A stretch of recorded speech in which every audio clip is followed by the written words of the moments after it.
누가복음 제8장 22절부터 25절입니다. 누가복음 제8장 22절부터 25절 말씀입니다.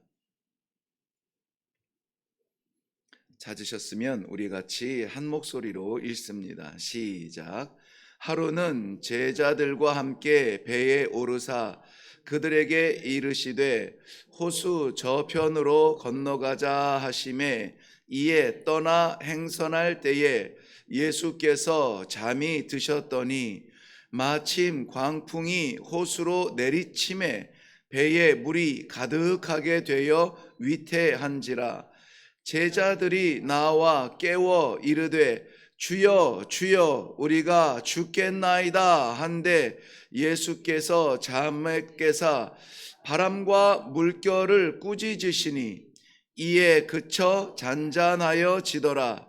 제자들에게 이르시되 너희 믿음이 어디 있느냐 하시니 그들이 두려워하고 놀랍게 여겨 서로 말하되 그가 누구이기에 바람과 물을 명함에 순종하는가 하더라. 아멘. 우리 말씀 대하기 전에 기도하겠습니다. 많은 것이 좋아지고 빨라지고 높아지고 평안해졌지만 여전히 우리 삶을 둘러싸고 있는 광풍 같은 두려움이 넘칩니다. 어떻게 우리가 이 믿음을 지켜나갈까? 마지막 시간까지 하나님을 잃지 않고 살아갈 수 있도록 오늘도 사랑하는 백성들에게 말씀 주시기 원하시는 아버지, 친히 말씀하여 주사 우리 마음에 새기고 삶의 광풍 가운데 잊어버리지 말고 그대로 드러내어서 오늘도 승리하는 믿음의 사람들이 되게 하여 주시옵소서. 감사드리며 예수님 이름으로 기도하옵나이다. 아멘. 순서가 바뀌어도 은혜가 될 때가 많아요. 꼭 순서대로 살지 않아도 될 것 같아요. 어제도 저는 주일 예배를 드리는데 우리 장로님께서 기도하시는데 제 설교 전체를 요약하신 듯 기도하시더라고요. 그래서 보통 그런 거는 말씀을 나누고 나서 정리하고 감사하면서 마지막 기도에 해야 되는 부분들인데 기도가 선포되어지니까 살짝 당황스러웠지만 오히려 하나님께서 열어주시는 말씀의 길을 따라가는 아주 행복한 그런 말씀의 시간이었는데 오늘도 말씀 시작하기 전에 기도하는데 결론을 내리고 그 은혜에 감사하는 기도를 드려야 될 부분이 앞에 선포가 되어져서 오늘 말씀이 어떻게 진행되겠구나 다 이렇게 눈치를 채실 수 있는데요. 맞습니다. 오늘 본문은 우리가 너무나 잘 아는 말씀이고 마태복음, 마가복음, 누가복음 다 기록되어져 있는 말씀입니다. 그런데 오늘 이 말씀 가운데 한 가지가 살짝 좀 이게 뭐지라고 하는 부분이 있는데요. 뭐냐면은 누가복음 오늘 본문 말씀엔 하루는 이렇게 되어 있어요. 하루는 그날이 어떤 날 이루어졌다 이렇게 되어져 있고 누가복음에서는 그날 그렇게 되어져 있고요. 그렇다면 뭔가 일이 진행되어지고 있던 그날 그 일이 있었던 것이죠. 하루는이 어떤 날이 맞을까? 그날이 맞을까? 그래서 동일하게 이 사건을 기록하고 있는 마태복음이 이제 어느 쪽 손을 들어주면 그쪽으로 가면 되는데요. 마태복음은 시간적으로 침묵하고 있습니다. 굉장히 곤란하죠. 네, 그럼에도 불구하고 이 복음서는 시간의 연속성으로 기록된 것은 아니지만 우리 하나님께서 그의 자녀들 백성들에게 주시는 메시지의 연속성은 있어요. 메시지의 연속성은 무엇이냐? 예수님께서 오늘 이 사건이 나타나기 앞에서 앞서서는 계속해서 이 말씀해 주고 계시는데요. 가르쳐 주시고 또 예화를 들어 주시며 해석을 해 주시고 막 그렇게 하고 계시는 중에 오늘 이 사건이 나타납니다. 그런데 그때가 마가복음에 보면은 해가 져서 이제 어두워질 때가 되었어요. 해질 저녁 때가 되었다라고 그렇게 말하고 있습니다. 모든 사람들이 애쓰고 뛰고 땀 흘려도 해가 지면은 이제는 쉴 때가 되었죠. 그런데 예수님께서는 이게 해가 지고 모두 다가 돌아가서 쉬어야 될 그때에 우리가 건너편으로 가자라고 말씀해 주고 계십니다. 건너편으로 갈 때에는 목적이 있으시고요. 그 건너편은 어디냐면은 갈릴리 건너편으로 건너가면은 거라사 지방이라고, 거라사 지방에는 로마 군대가 이 갈릴리 요단강 건너편을 진격하기 위해서 아주 본부처럼 그렇게 주둔해 있던 로마 군대의 핵심 부대가 주둔해 있던 그러한 지역이고, 그곳에 많은 사람이 죽었습니다. 그리고 전쟁이 계속 일어났고 공교롭게도 거라사 지방에서 예수님을 만난 사람은 귀신 들린 자였습니다. 어떤 귀신이었냐면은 나는 군대라 이렇게 말하는 귀신이었습니다. 그 강력한 귀신을 말씀으로 치유하신 그 예수님의 사건이 그곳에서 나타나는데, 오늘은 그곳을 건너가기 직전 이제 배에 사실은 전체적인 마태복음, 마가복음, 누가복음의 전체적인 그 설명을 저희들이 보면은 예수님께서 때로는 산에 올라가 말씀하시기도 하고 때로는 배에 올라서 조금 바다로 띄운 다음에 말씀하신 적이 많죠. 왜냐하면 그것은 굉장히 이 메시지 전달을 할 때에 주목할 수가 있습니다. 바다는 물밖에 없는데 거기에 배 한 척이 떠 있고 거기에서 말씀하시는 예수님을 주목할 수밖에 없겠죠. 마치 오늘 이 공간 속에서 제가 이렇게 떨어져서 말씀할 때에, 말씀을 나눌 때에 저를 주목하는 것처럼 우리 성도들 가운데 누군가도 이야기하고 나도 그 안에 앉아서 말할 수 있지만은 이렇게 구별된 자리에서 말씀을 전할 때에는 사람의 주목이 아니라 이 메시지의 중요성 때문에 구별이 되는 거거든요. 예수님께서도 배를 바다에서 띄어서 말씀을 전하십니다. 얼마나 많은 말씀을 전하셨는지 계속 반복이 되어지고 있습니다. 그 말씀을 다 받고 나서 자 이제 가자 그 말씀을 하고 계세요. 그런데 그 예수님께서 건너가자라고 할 때 마지막 집으로 돌아가지 아니하고 그와 함께 따르는 배들도 있었습니다. 그런데 예수님과 제자들이 건너가는 그 배에 큰 광풍이 일어나서 바다 물결이 치고 이 배 안으로 들어와 배가 부딪혀 이제는 가득하여 깔아앉게 되었다는 것이죠. 예수님께서 가자고 했는데 그 말씀에 왜요? 밤에 거부한 적도 없습니다. 물어본 적도 없습니다. 가자 하니까 네 알겠습니다 하고 노를 저어서 그 깜깜한 그 바닷길을 향해서 나아갑니다. 그런데 그 바다에서 광풍이 일어나요. 참 오묘하지 않습니까? 요즘 말로는 아이러니하죠. 예수님 말씀만 받고 따라가면 살 거라고 생각을 했는데 죽을 것 같은 광풍이 일어납니다. 어쨌든 제자들은 어부들이었고요. 대체로 어부들이었고 그 배를 노젓고 주관했던 사람들도 아마 어부 중심의 제자들이 그 배를 노졌을 텐데요. 이 정도 광풍이면은 이길 수 있는지 없는지를 알 수 있을 텐데 게다가 바다 물결이 배 안으로 들어와서 배가 가라앉게 되었으니 직감적으로 알게 되는 것입니다. 어부의 경험으로 알게 됩니다. 죽었구나. 죽었구나. 그리고 나서 저들은 두려워하는데 예수님이 주무시고 계신단 말이죠. 죽겠는데 예수님은 이렇게 해라 저렇게 해라 응답도 안 하시는 것 같고, 예수님은 침묵하는 것 같고, 예수님이 도대체 나와 함께 계시는지 의심조차 감출 수가 없는 거예요. 그래서 기어코 예수님을 흔들어 깨웁니다. 선생님, 다른 본문에서는 그래, 선생님 우리가 죽게 되었는데 우리를 돌아보지 않습니까? 라고 말하고 있어요.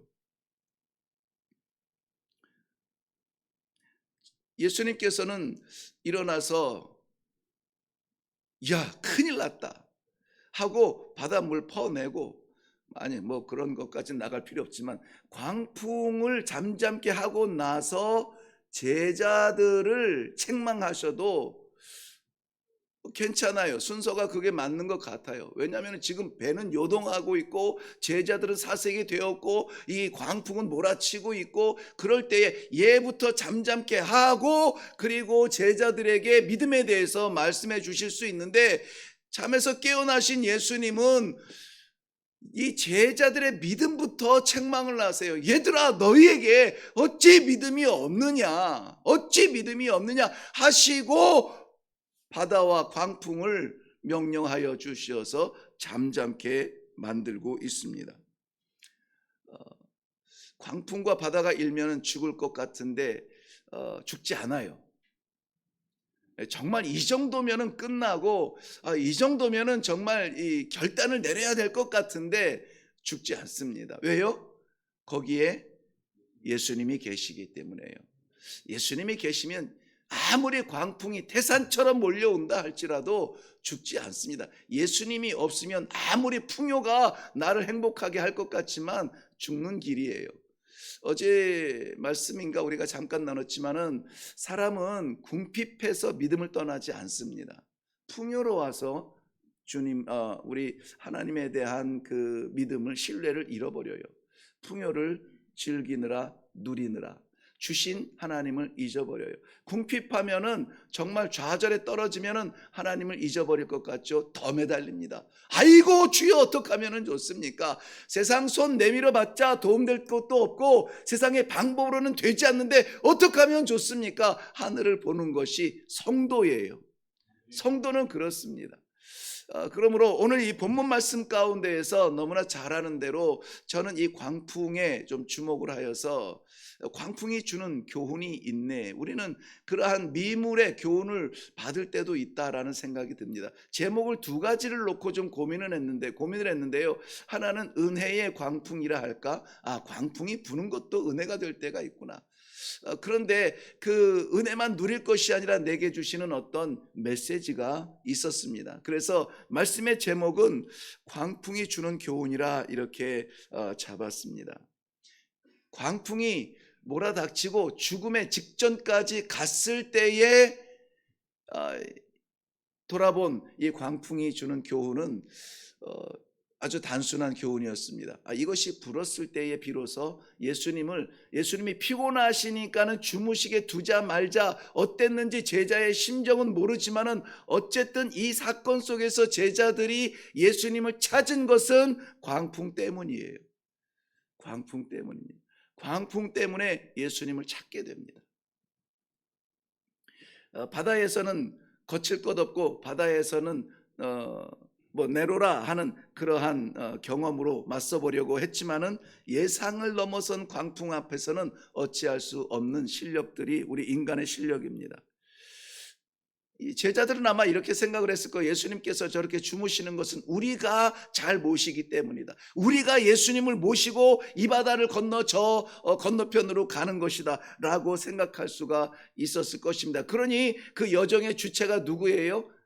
우리죠. 내가 이 길을 가고 내가 노를 젓고 내가 예수님과 함께 간다, 내가 간다라는 그러한 생각을 했을 것입니다. 그러니 광풍이 불 때에 바다가 이렇게 물이 몰아칠 때에 목수 출신이신 예수님은 말씀은 잘하는데 이 바다에서는 뭐 할 수 있는 것이 있을까? 그냥 쉬도록 두자라고 생각을 했겠죠. 피곤해서 주무시는 예수님을 깨울 필요도 없이 이 정도는 나도 할 수 있어 라는 생각을 할 수 있었을 것입니다. 그런데 그 바람이 광풍이 되어 버리니까, 우리가 거부할 수 없는, 막을 수 없는 파도가 되어 버리니까 자신들의 무능함을 깨닫게 됩니다. 그리고 주님을 찾습니다. 주여, 우리가 죽게 된 것을 돌아보지 않습니까? 주여, 우리가 죽게 됐습니다. 그제서야 주님을 찾아요.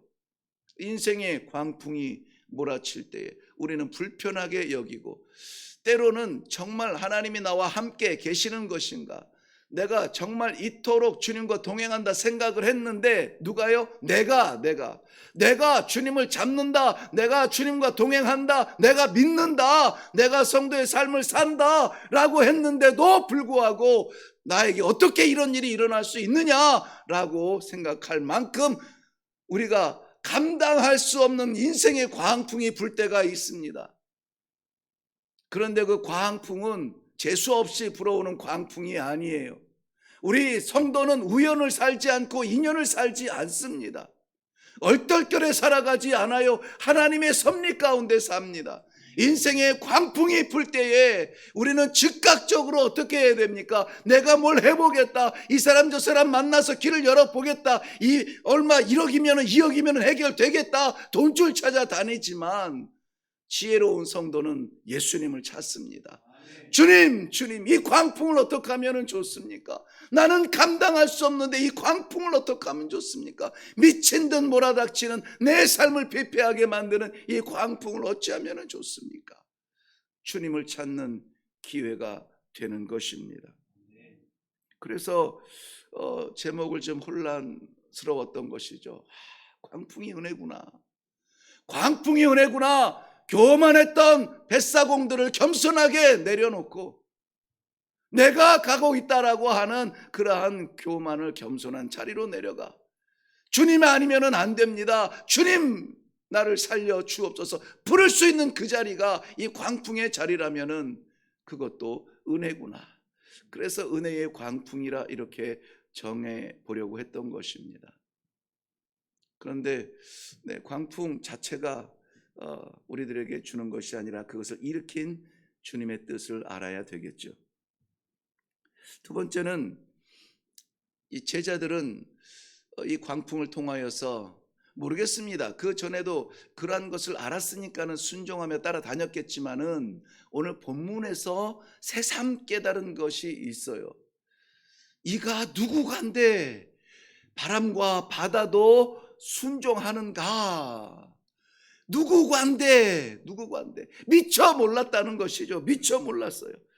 서로 말하되 그가 누구간데 누구이기에 바람과 바다도 순종하는가. 바로 우리가 염려했던 그 광풍도 나는 꼼짝 못하고 죽었는데 이분은 누구간데 그것을 다스리시는가 하는 것입니다. 그 당시에 사람들의 이해는 예수님이 어떤 종교적인 지도자, 떠오르는 지도자 정도로 생각했고, 그나마 전통의 하나님의 약속을 믿는 사람들은 엘리야나 이렇게 다시 하나님께서 우리에게 보내주신 위대한 선지자 중에 한 명이라 이렇게 생각을 했었습니다. 그렇지만은 제자들은 그 밤에 그 광풍을 통하여서 창조주이시며 자연 질서를 다스리시며 통치하시며 명령하시며 그것을 치유하실 수 있는 그러한 주님이라는 것을 깨닫게 된 것입니다. 그 광풍은 우리 손에 어찌할 수 없을지 몰라도 창조주이신 우리 주님께서는 잠잠케 하실 수 있다는 사실을 믿으시기를 바랍니다. 순풍에서는 내가 잘나서 잘 가는 줄 알고 착각을 합니다. 그러나 광풍이 불 때에 우리는 비로소 무릎 꿇고 주님을 찾게 됩니다. 혹여라도 인생의 광풍 가운데 있거든 주님의 부르시는 길이라 신호라 여기고 더욱 살 길을 찾아 주님을 찾기를 바랍니다. 주님을 만나기를 바랍니다. 주님을 의지하기를 바랍니다. 주님, 이 광풍 나로서는 어찌할 수가 없습니다. 내가 이제까지 살아온 모든 경험을 총동원해도 안 되는 것입니다. 손을 놓을 수밖에 없는데 주님 불쌍히 여겨 주시옵소서. 살려 주시옵소서. 그리하여서 살아계신 창조주 하나님과 내가 함께 가고 있음을 깨닫게 하여 주시옵소서. 회복되어지는 놀라운 아침이 되시기를 주님의 이름으로 축원합니다. 기도하겠습니다. 살아계신 아버지 주님께서 끊임없이 저희들에게 말씀하시고 가르치시고 예화 주시고 역사를 말씀하시고 미래를 보여주시고 천국에 대하여서 가르쳐 주심에도 불구하고 바람만 불면은 죽겠다 그 많은 말씀, 많은 설교, 많은 가르침 앞에서도 우리는 그저 잔바람 앞에 흔들리고 무너질 수밖에 없는 연약한 존재들입니다. 이 아침에 천지를 지으신 하나님, 나를 다스리시는 하나님, 섭리하여 주시는 우리 하나님을 만날 수 있게 하여 주시옵소서. 바로 깨닫게 하여 주시옵소서. 부르게 하여 주시옵소서. 그리하여서 인생에 불어닥치는 광풍 가운데 우리 주님과 함께하는 놀라운 축복의 현장, 은혜의 자리 될 수 있도록 주님 역사하여 주시옵소서. 감사드립니다. 예수님의 이름으로 기도하옵나이다. 아멘. 아멘. 먹구름만 보여도 우리는 기도해야 됩니다. 밤이 깜깜하여도 기도해야 됩니다. 낯선 길을 들어설 때 기도해야 됩니다. 주를 찾아야 합니다. 주와 동행해야 합니다. 오늘 이 하루가 어떤 날이 어떤 일이 일어날지 우리는 알지 못하지만 분명한 것은 예수와 함께 가면 살고 예수 떠나면 죽습니다. 잠시 누릴지는 모르겠지만 영원한 것 아닌 것 잡느라고 영원하신 우리 주의 생명을 포기하는 어리석은 일이 없도록 이 아침에 분명히 나와 동행하시는 주님을 부르고 믿고 확실하게 동행하며 나아갈 수 있기를 바랍니다. 우리 다 같이 인생의 광풍 가운데 역사하시는 우리 주님을 믿고 다 같이 기도하고 내려가겠습니다. 기도하겠습니다.